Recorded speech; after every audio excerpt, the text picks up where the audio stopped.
Hello KPS families, this is Micah Hill, Superintendent of Kalispell Schools, and today with me I have some building administrators from around the district. I've got Mark Dennehy, our Activities Director, Tracy Ketchum, Principal at Peterson School, and Casper, Activities Director and Assistant Principal at KMS, Michelle Payne, Principal from Flathead High School, and Jen Stein, Principal of Edgerton School.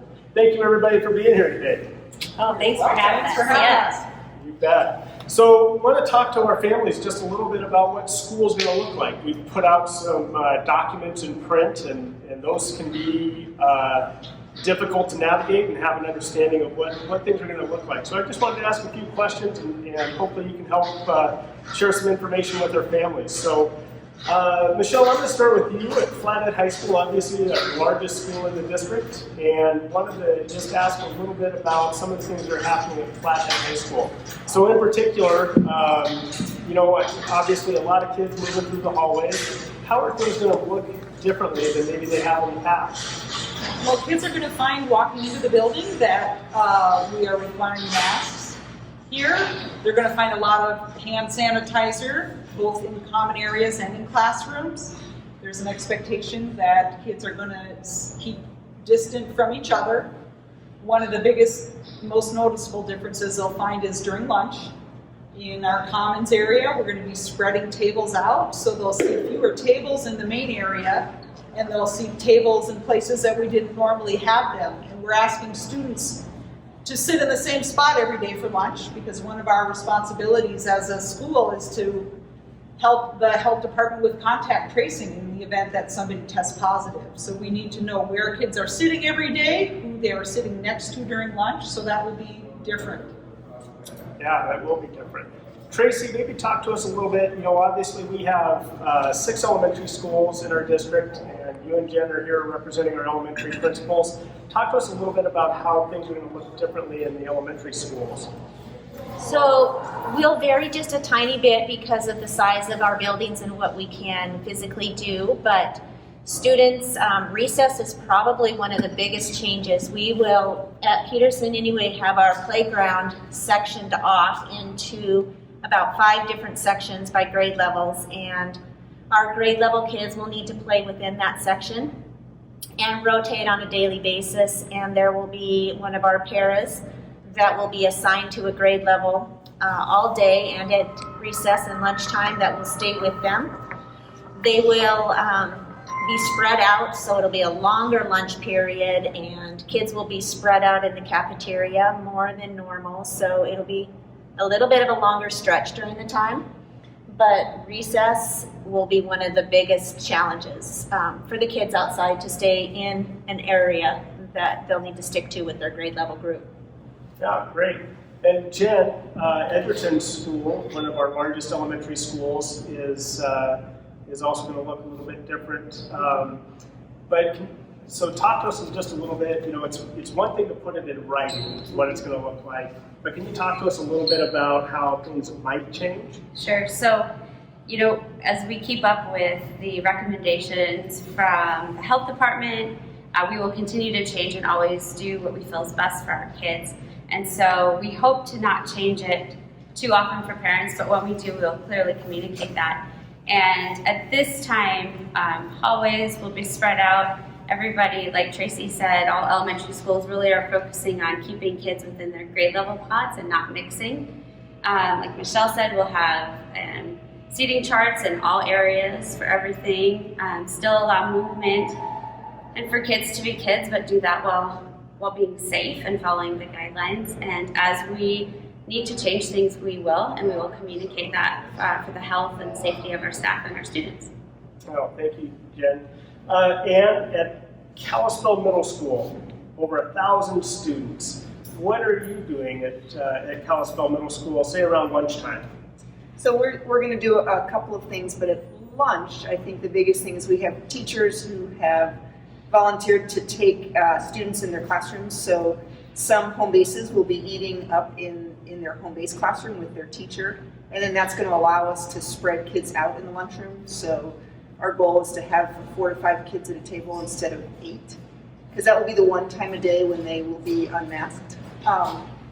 After that, they will be allowed to go outside, but they'll have to put their masks back on. I think it's fair to say that everything we're doing, our goal is to try to keep our kids in school as long as we possibly can. So they might feel like it's a little restrictive, but the idea is at least we're keeping the doors open and keeping them there. Great. And also joining us is Joel Hours, the principal for Glacier High School. Welcome, Joel. Glad to be here. Thank you. You're welcome. So Joel, talk to us a little bit about Glacier High School, also another large high school similar to Flathead in size. How are things going to look differently? You have that big commons area as you enter the building. So what's it going to look like for those students? We're going to try and do basically what the other buildings are going to try to do is social distance and wash hands, and masks are mandatory for each student and individual coming into the building, and we're going to be vigilant about following up with that and asking students and adults and people coming into the building to follow those rules and expectations set by the governor, and also the things that we're living by out in the real world. And so we're hoping that a lot of people are not too upset about those standards, because that's the standards that we're living in already. And so we have a lot of signage available. We're going to have wash stations available, and we're just going to try and be vigilant in reminding students and those individuals to stay safe, to keep their distance, and do what they can do to be vigilant in keeping everyone safe. Yeah, thank you, Joel. So another question for the group, and I don't have to call on anyone in particular, but one of the recommendations is that we spread out, right? There's this physical distancing. People talk about 6 feet is kind of the magic number. But clearly in our buildings, we can't get 6 feet everywhere that we go. So talk to me a little bit about what it looks like in a classroom. What structurally has changed in your classrooms? Sure.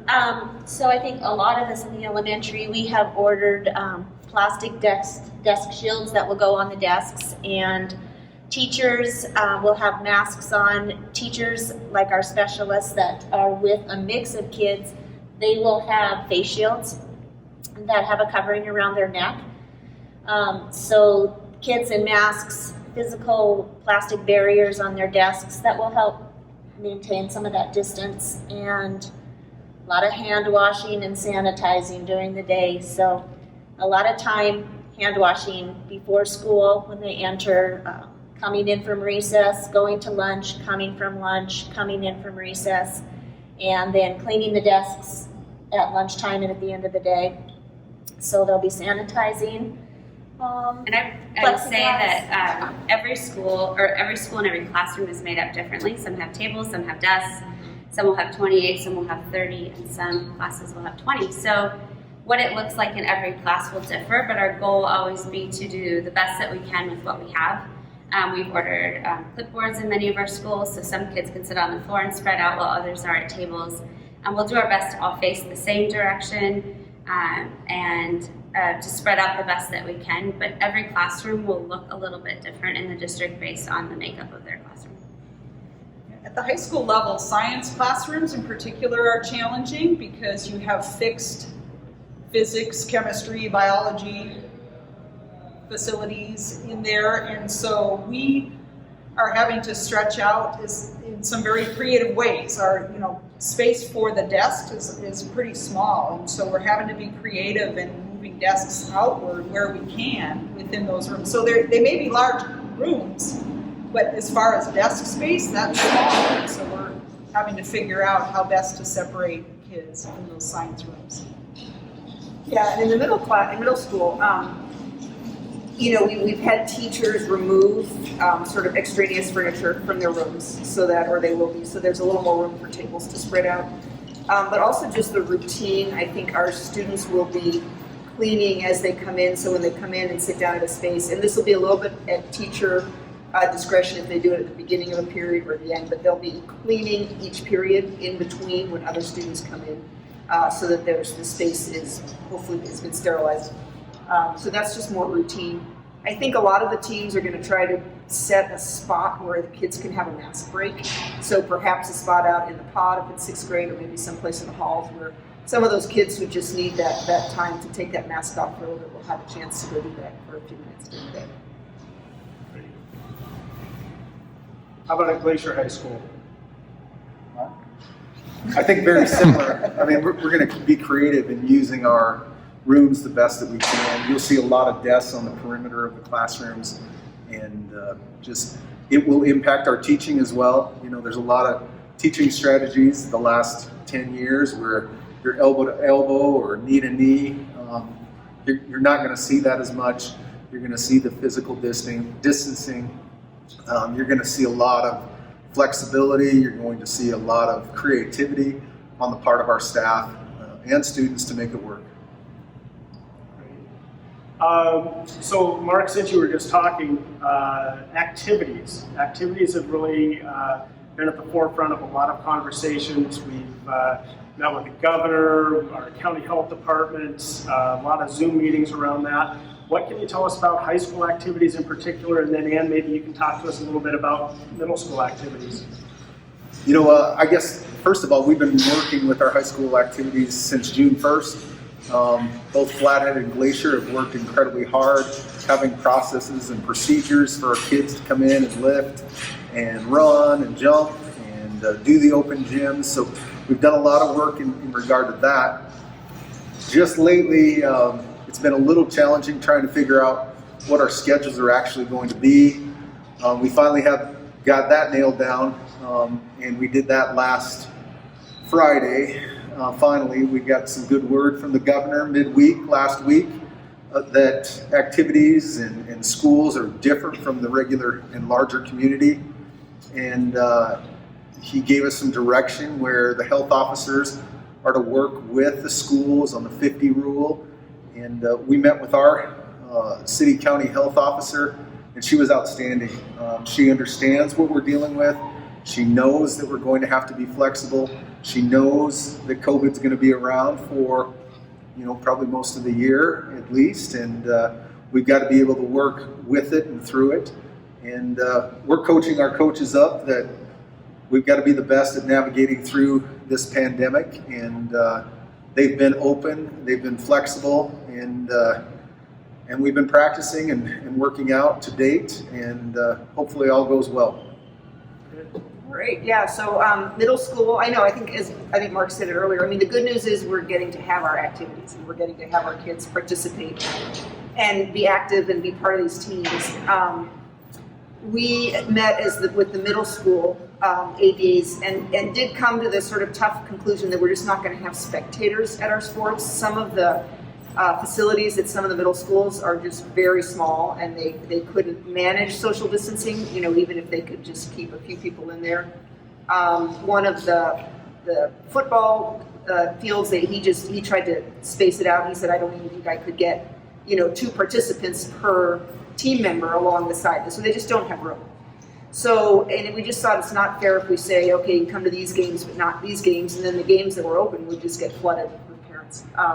So we just kind of across the board said no spectators, which is a tough call. But again, our priority is having our kids participate. And so we need to do what we can do to make sure that continues for as long as possible. And if I could dovetail on what you just spoke about, you know, Bryce and myself, we worked with our county health officer along with the other Flathead County ADs, and we came to the conclusion, and we have not released this yet, but every participant will be allowed 2 fans at each of our activities. There will be no visitors from our surrounding communities, but we felt very fortunate to have 2, and we'll work through that and how that works with our students and with our parents. So. And Mark, at the high school level, you also are able to stream the activities? We are. Both Glacier and Flathead, we both have streaming capabilities in our gym and at Legend Stadium, where parents can purchase a pass to watch on the National Federation Network, and we'll be putting that information out in both of our schools' emails and also within the paper. All right, so last thing. What are you most excited about when school opens in the fall? Michelle? I will be so excited to have everybody back in the building, right? If you look around, we have not had students and staff here since March 13th. And we are just so excited to welcome everybody back. It's going to be a great school year. We know it's going to look different, but we're super happy, and we'll face whatever comes our way and have a great year. Jen? Well, I would say that for sure, and I think the opportunity to take on challenges and show how creative educators are and how dedicated and tenacious they are at giving kids what they need. I think we're going to see a whole new level of creativity. So I'm excited to see what's to come. Joel, you're a brand new principal. What are you most excited about? Making it through the year. No, I'm just to have a great supportive dream team over there, and we went through and we updated the campus and just wanted to make it extra special. We had students and staff and faculty come, and we put down new bark and pulled weeds and put rock in, and we just wanted to make it extra special for the kids because we're excited to have them back, and it looks great, and it's going to be a great year. Okay. Mark, how about you? I'm excited that we just have activities. That's the biggest thing. It's such a big part of kids' lives, and without it, education and just the everyday school, it's a grind. I think the activities piece just really enlivens what our schools are about and what our kids are there to do, both in the classroom and on the field. Tracy, how about you? So a little bit of everybody so far, but I think too, just having everybody back in the building and being together again, we're wired for that connection, and it has been really lonely, I think, for a lot of us, and the buildings are kind of creepy when there's nobody in there. So having everybody back is something that we're looking forward to, but also, as Jen said, the challenge, and I think being role models and teaching our kids that life can throw a curveball, and that's okay. We hold together and we work together and support each other, and we do what's best for the whole, and we can get through it and be better for it. So I think this is a prime opportunity to be grateful for what we have and be back. And Ann, how about you? Yeah, I guess I would reiterate what a lot of them said, just having our students back in the building, we just miss them a lot. And then that piece with the challenge, I think sometimes when you as a group face a challenge, it really creates a cohesiveness, and I just feel like a bond that you can come out of as a stronger group than you went into it. And I'm just excited to see that build, because I've already seen it as we've started to come back and teachers planning this and saying, well, let's do this and let's try this, and you feel that energy that's coming between staff, and then I think that'll translate to the kids, and that's kind of exciting to have that bonding in a challenging time. Well, thank you all for giving a little bit of your time today to spend with me and communicate some things out to our parents. I think it's safe to say that if a parent has questions about something specific in a building, that they can contact you either through email or a phone call. And I would just like to say on behalf of all of Kalispell Public School employees, we are really looking forward to reopening our doors and getting to connect with our students and our staff again, and really look forward to a great year. Yeah. Thank you. Great. Yeah. Thanks. Thank you. Yep.